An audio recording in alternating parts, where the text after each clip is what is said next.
আসসালামু আলাইকুম। সবাই কেমন আছেন? আশা করছি সবাই সুস্থ আছেন, ভালো আছেন। আলহামদুলিল্লাহ আমরাও ভালো আছি। আবারও নতুন একটা ব্লগ ভিডিওতে ওয়েলকাম জানাচ্ছি। আশা করছি আপনাদের কাছে ভালো লাগবে। আমি না সকালে হাঁটতে গিয়েছিলাম। কারণ আমি তো এর আগে তো প্রতিদিন সকালে একটু হাঁটতাম। তো বৃষ্টির জন্য তো এই কয়দিন হাঁটা হচ্ছে না। আর তাছাড়াও একটু করে লাইভ করছি। সেজন্য আর হচ্ছে হাঁটাই হয় না সকালে। তো যাই হোক আমরা বাজারে গিয়েছিলাম আমি আর আমার বড় মেয়ে। তো ওইখান থেকে না বাজারে গিয়েছিলাম। আর এটা আসার সময় দেখি বাজার ওইখানে একটা বউ বাজার আছে। তা বউ বাজারে হাঁটতে গিয়েছিলাম। তা যে আমি কিছু সবজি কিনে নিয়ে আসলাম। কলা নিয়ে আসলাম, বেগুন, তারপরে গোল আলু আর পুঁইশাক কিনে নিয়ে আসলাম। তা আসার সময় আমার মেয়ে আবার বলছে আম্মু অনেক বড় পাঙাশ মাছ উঠেছে, একটা কিনেন। তো এখান থেকে একটা মাছও কিনে নিয়ে আসলাম, বাইম মাছ আর হচ্ছে পাঙাশ মাছ। কারণ আপনাদের ভাইয়া না মাছ পাঙাশ মাছটা কিনতে চায় না, কারণ উনি খায় না, সেজন্য কেনেও না। যাক, তো কিনে নিয়ে আসলাম। মেয়েরা তো খাই পাঙাশ মাছ, আমিও খাই। তা নিয়ে আসলাম, নিয়ে মাছগুলো রেখে দিলাম আর বাইম মাছটা আমি ফ্রিজে রাখলাম। তারপরে আমি কিন্তু অফ ক্যামেরা তো অনেক কাজ করছি। আর এইখানে নারকেল ছিল, গ্রাম থেকে নারকেল নিয়ে আসলাম 3-4টা নারকেল। সেই নারকেলগুলো দেখি তো পানিটা শুকায় যাচ্ছে। পরে ভাবলাম আজকে নারকেলগুলো কুড়াই রাখি। তা যাই হোক 4টা নারকেল আমি কাটলাম, কেটে তারপরে এই যে কুড়াই রাখলাম। এভাবে করে আমি হচ্ছে বক্সে করে রেখে দিই, যাতে করে যখন আমি বের করব অল্প একটু নিলেই হবে, যতটুকু লাগবে ততটুকু বের করে নিব। তো যাই হোক আমি তো অফ ক্যামেরাতে সব কাজ করে নিলাম। নেয়ার পরে আমার বড় মেয়ে কিন্তু তরকারিগুলো আজকে কেটে দিয়েছে। আর যাই হোক আমি মাছগুলো কিন্তু অনেক সুন্দর করে ধুয়েছি। আর ওর উপরকে যে চামড়া, মাছের উপরকে চামড়া বা স্কিন যেটাই বলি না কেন আমরা, ওইটা কিন্তু আমি উঠে ফেলেছি মাছ থেকে। উঠানোর পর আমি এই যে হলুদ লবণ দিয়ে ভালো করে মাখিয়ে নিলাম, মাখায় তেলের উপরে দিয়ে দিচ্ছি।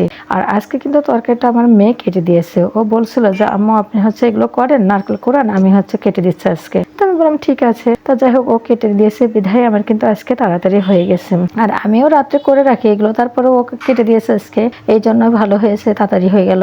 তো যাই হোক আমি এই যে আলুগুলো হচ্ছে কেটে ধুয়ে, ও তো কেটে দিয়েছে, আমি ধুয়ে নিলাম। ধোয়ার পরে এখানে ঝাল পেঁয়াজগুলো সবই কিন্তু আলুর উপরে আমি দিয়ে দিলাম। একটু রসুন বাটা, একটু পেঁয়াজ বাটা, জিরার গুঁড়া, একটু মরিচের গুঁড়া, পরিমাণ মতো হলুদ, লবণ আমি কিন্তু সবই তরকারির উপর দিয়ে দিয়েছি। দিয়ে মানে দারচিনি আর হচ্ছে 3টা এলাচ ফল এগুলোও দিয়ে দিয়েছিলাম একবারে আলুর উপরে। কারণ আমার হচ্ছে এই যে দারচিনি এলাচ ফলের যে গুঁড়োটা সেটা না ফুরাই গেছে, যে গুঁড়ো করবো সে করারই হচ্ছে না আমার। আর আপনাদের ভাইয়াকেও বলছি যে এলাচ ফল ফুরাই গেছে নিয়ে আসার জন্য। উনি বলছে অনেক টাকা দাম, এখন আর গুঁড়ো করতে হবে না, রাখো, ওই কম কম নিয়ে আসি আর কম কম খাও। আর গুঁড়ো করতে গেলে কিন্তু বেশটাই লাগে, অল্প তো আর গুঁড়ো করা হয় না, তাই না, গুঁড়ো করা যায় না, এই জন্য। তা যাই হোক এনে দিয়েছে 100 গ্রাম। তাই 100 গ্রাম যদি আমি গুঁড়ো করি তাহলে পরে কিন্তু আর আস্তটা রাখা যায় না, সেজন্য আমি আস্ত করে রেখে দিছি, গুঁড়ো আর করিনি। তা ফলগুলো দিলাম। মেন কথা আমি কিন্তু ফলটা একটু বেটে দিই, মানে এলাচ ফল দারচিনি, কিন্তু আজকে বাড়তে ইচ্ছা করছিল না, তাই আস্তগুলোই দিয়ে দিলাম।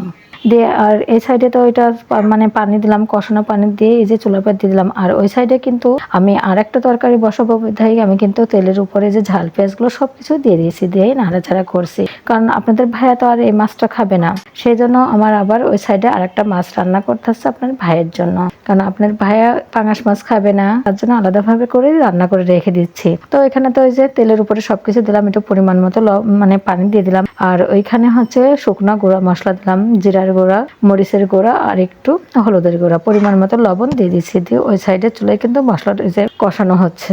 আর এই সাইডে এই যে আলুটা কিন্তু আমি সেই পানিটা কষানো হয়ে গেছে, হয়ে যাওয়ার পরে আমি কিন্তু আবার ঝোলের পানিটাও দিয়ে দিছি। দেওয়ার পরে এখানে যে মাছগুলো আমি এই যে ভেজে রাখছিলাম সেগুলো তো আমি মানে কড়াইটা ধরে নামিয়ে রাখছি। তো যাই হোক ঝোলের পানিটা দিয়ে মানে যখন বলক উঠে গেছে তখন কিন্তু আমি মাছগুলো দিয়ে দিছি। আমি তো খাওয়ার পরে এই ভয়েসটা দিচ্ছি। সত্যি মাছ রান্নাটা কিন্তু দারুণ হয়েছিল, অনেক ভালো লাগছিল। আর এই রান্নাটা আমার মা করতো, খুব ভালো লাগতো। তো আমার মার কাছ থেকেই রান্নাগুলো আমার শেখা। আমার মা কিন্তু অনেক সুন্দর রান্না করতো, আমার দাদিও রান্না করতো অনেক সুন্দর। আমার দাদি প্রত্যেকটা বছরে, আমার মা ঈদের সময় কখনোই আমার মা রান্না করতো না, মানে ঈদের দিনকে আমার দাদির দিয়ে রান্না করতো। আর আমার আব্বা থাকতো, আমার আব্বাই রান্না করতো বেশিরভাগ। আমার মা একটু ফাঁকির মতো ছিল, কারণ বলে যে সারা বছর তো রান্নাই করি, ঈদের দিনকে আর কি রান্না করব, তোমরাই রান্না করো 2 মাস অবধি, এটাই বলতো বেশিরভাগ। এই জন্য আমার দাদি কিন্তু প্রত্যেকটা বছরই ঈদের দিন সকালে সেমাই রান্না করা, মানে মাংস রান্না করা, যাই রান্না করা হোক না কেন, আমার দাদি আর আমার আব্বা মিলেই রান্না করতো এগুলো। আসলে ছোটকালের দিনগুলো অনেক ভালো ছিল, অনেক ভালো লাগতো। আর আমার দাদিও অনেক খুশি হতো যে আমার দিয়ে রান্নাটা করাচ্ছে। আমার দাদি কিন্তু অনেক খুশি হতো এটার জন্য। তা যাই হোক দাদির হাতের রান্না সেগুলো অনেক খেয়েছি আর অনেক ভালো লাগতো। আমার দাদিও অনেক মজা করে রান্না করতো, অনেক ভালো রান্না করতো। আর আমার আব্বাও তো রান্না করতে পারে মাশাআল্লাহ। মানে আমার আব্বা রান্না করতো শুধু ওই যে আমাদের কিন্তু আগে আগে গরুর যে মাথাগুলো না ওইটা পুরোটা মাথায় কিনে নিয়ে আসতো। আমার আব্বা নিয়ে আসার সঙ্গে সঙ্গে আমার আব্বাই কাটা কুটো করে ওইটা কিন্তু আমার আব্বাই রান্না করতো। আমার মা আবার একটু বললাম না যে একটু ফাইকেল মতো ছিল। তো যাই হোক, আপনাদের সাথে কথা বলতে বলতে দেখেন আমার পাঙ্গাস মাছের তরকারিটা রান্না হয়ে গেছে। মাশাআল্লাহ, কালারটা কিন্তু দারুণ আসছে, খাইতেও কিন্তু অনেক মজা হয়েছে। আর ওই সাইডেরও যে মাছ ভোনাটা সেটাও প্রায় হয়ে যাওয়ার মতো। তারপর কি আর করব, এই যে এখানে 3-4 টুকরা এই যে টমেটো, মানে যেগুলো রেখে দিয়েছিলাম এই যে ফ্রোজেন করে, সেই ফ্রোজেন টমেটোটা আমি এর মধ্যে দিয়ে দিলাম। তরকারিটা খাইতে মানে দুইটা তরকারি আজকে খাইতে অনেক ভালো লাগছিল। আর দেখেন তরকারিটা কিন্তু যে আমি টমেটোগুলো দিলাম তরকারির কালারটাই কিন্তু চেঞ্জ হয়ে গেছে। মানে টমেটো দিলে পরে কিন্তু তরকারির কালার একেবারে চেঞ্জ হয়ে যায়, দেখতে কিন্তু মাশাআল্লাহ অনেক সুন্দর লাগে টমেটোর তরকারিটা দেখতে। তরকারিটা দেখতে তো অনেক সুন্দর হয়েছে, খাইতেও কিন্তু অনেক ভালো লাগছিল। কারণ রান্নাও কিন্তু একটা শিল্প, সবার হাতের রান্নাই কিন্তু ভালো লাগে না। কেউ কিছু যদি অল্প অল্পও দেয় তারপরেও কিন্তু অনেকের হাতের রান্না অনেক ভালো লাগে। তো যাই হোক, যে ডালটা ছিল আমি কিন্তু কালকে ডাল রান্না করছিলাম, সে ডালটা ফ্রিজে ছিল। তো এখান থেকে নিয়ে এসে একটু গরম করলাম। আর একটা তরকারি ছিল সেটাও গরম করলাম, ওটা চুলার পরেই আসছে। আর আমি ভাবলাম এই সাইডে থেকে আমার সব কিছুই আমি পরিষ্কার করে ফেলি। তো যাই হোক, আমার ওই সাইডে তো পরিষ্কার হয়ে গেছে। আর যে থালা বাটিগুলো ছিল বা নোংরা হয়েছে এগুলো আমি আবার এই যে এই সাইডে থেকে পরিষ্কার করছি। তো এক হাত দিয়ে কিন্তু আমি এই যে করছি। মাঝে মধ্যে না স্টানে হচ্ছে ফোনটা রাখতে বিরক্ত বোধ করে, সেজন্য হাতেই বেশিরভাগই রেখে এগুলো করা হয়। তো যারা এতক্ষণ ধরে আমার ভিডিওটি দেখছেন তারা একটা লাইক দিবেন, কারণ আপনাদের একটা লাইক আমাকে আরও একটি নতুন ভিডিও বানাইতে উৎসাহিত করবে। আর আমার ভিডিও যদি আপনাদের কাছে একটুও ভালো লেগে থাকে তাহলে সাবস্ক্রাইব করে পাশে থাকবেন। বেল বাটনটি অন করে রাখলে আমি যে ভিডিওটাই দিব না কেন আপনাদের কাছে নোটিফিকেশন চলে যাবে। প্লিজ একটা লাইক দিন, লাইক দিয়ে পুরোটা ভিডিও দেখেন। আর আরেকটা কথা, আমার অনেক আপুরা আমার অনেক সুন্দর সুন্দর কমেন্ট করছে, আপু আমি আপনাদের ভিডিও একটু কম কম দেখছি, কিছু মনে করেন না, আমি অবশ্যই আপনাদের ভিডিও আমি যেয়ে দেখে দেব। কারণ আমি একটু এখন লাইভ করছি তো এই জন্য আমার একটু ভিডিওটা দেখা কম হয়ে যাচ্ছে। তো যাই হোক, আমি কিন্তু সময় করে ঠিকই চলে যাব আপনাদের ভিডিও। আর যারা নতুন বন্ধু আসছেন প্লিজ আপনারা হচ্ছে যে বন্ধু করেছি ব্যাগ দেন এইগুলো না লিখে এমনিতে কমেন্ট রেখে যান, আমি তো বুঝতেই পারবো যে নতুন, তাই না? পোস্টে বললেই হবে আমি যে আপনাদের ব্যাগ দিয়ে আসবো 24 ঘন্টা পর। কারণ আমার না অনেক সাবস্ক্রাইবার কেটে যাচ্ছে এই যে সঙ্গে সঙ্গে ব্যাগ দেওয়ার জন্য। আর তাছাড়াও হচ্ছে যে এগুলো বলার জন্য মনে হয় আমি তো নতুন, আমি এসব বুঝি কম ইউটিউব সম্পর্কে।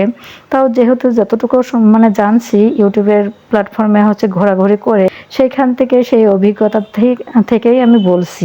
24 ঘন্টা পর আমি যে আপনাদের ব্যাগ দিয়ে আসবো।